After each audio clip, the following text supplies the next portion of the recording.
Do you ever wake up and you say, I don't want to do it today? I fight against that. You know, it's the big challenge. It's when you're not willing to do something, but you have to do it. This is the main point. This is why I say our mind, it's a box of surprises, and you have to challenge yourself to be consistent. I repeat, sometimes it's hard.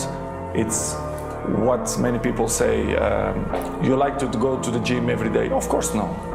It's not true. Nobody likes to go to the gym every day.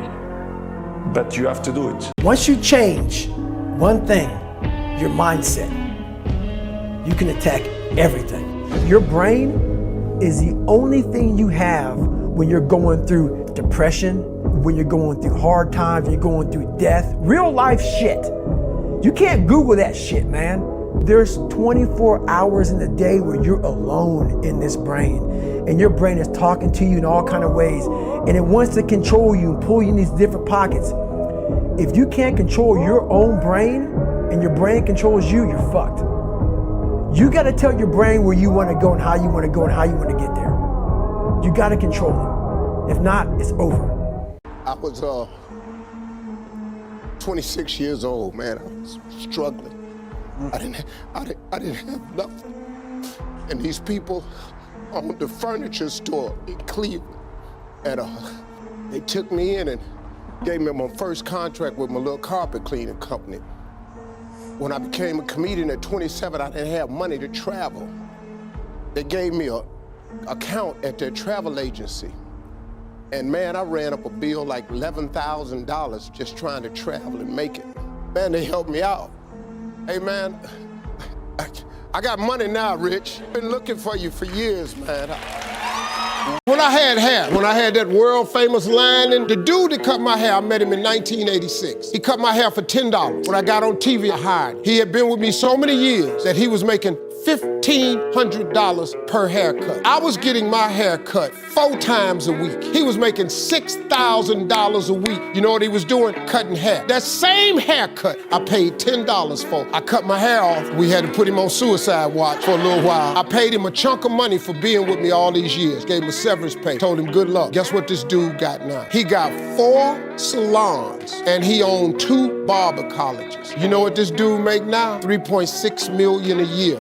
But today, there's a great deal of leisure time. Time on your hands. What do you do with your leisure time? You tell me what you do with your leisure time. Tell me what you do when you are supposed to be at recreation. I'll tell you what kind of a person you are. Are you investing this time, redeeming the time because the days are evil? Are you counting the hours and the minutes as they go by and investing them for God and for disciplined purposes of wisdom and knowledge and growth? Or do you spend all of your time watching TV or at the films, reading trashy literature, spending your time just gossiping away the hours? These precious jewels that will never come again. Invest your time for God. Invest your time wisely. Hey, bro. You better get ready to buckle up, because this shit don't get no easier, bro. What, you think the grind gets easier? Come on, bro. You silly, man. This grind's only for the strong ones, bro. And if you weak, I suggest you go ahead and leave. It's tough, but it's true. Be safe. There are some of you that are going through some things right now that you say, how can I be favored and be going through what I'm going through? You don't understand that this is just a step in the process of God moving you into the place that He's got to move you to show forth glory in your life. And He showed you the coat, but He didn't show you the pit. He showed you the palace, but He didn't show you Potiphar's house. He showed you you would be exalted, but He didn't show you you'd be fired first. He showed you in a big house, but He didn't show you you were going to be homeless first. But you have been chosen. Talk back to me and say, I've been chosen. If you ever put me in a situation where you're choosing between me and somebody else, I'm going to make it very easy for you. Choose them. Because the thing about me is that I don't compete with nobody. It's hard when you're young to wake up in the off season at 6 a.m. to go train and work out, knowing that all your friends are sleeping in and eating pancakes. It's hard to throw, catch, block, and tackle, and hit kids when they're way bigger and way more developed than you, only to go home that night bruised and battered and strained, but knowing you have to show up again the next day for just the chance to try again. But understand this, life is hard. To be successful at anything, the truth is you don't have to be special. You just have to be what most people aren't. Consistent, determined, and willing to work for it. No shortcuts. If you want to be wealthy and happy the rest of your life, just learn this lesson well. Learn to work harder on yourself than you do on your job. See, it's not what you get by tricks. It's not what you get by demand. It's what you get by performance that counts. Performance comes from inside, not outside. What is the best advice you've ever heard or received? Believe in yourself. Why be normal when you can be the best? If you can see it here, and you have the courage enough to speak it, it will happen. Never say you can't do it. Say, I haven't done it yet. I haven't done it yet. Discipline is doing what you hate to do, but doing it like you love it. The magic you are looking for is in the work you're avoiding. Never fear a storm. Learn to dance in the rain. Everybody that you fight is not your enemy, and everybody that helps you is not your friend. The only thing that you can do is win so big that all of them constantly compare themselves to you, and then you'll forget they exist. What is the worst advice you've ever heard or received? Can't be done. Until you win, effort always goes unnoticed. Get used to it. No one roots for you until everyone roots for you. That's just how it works.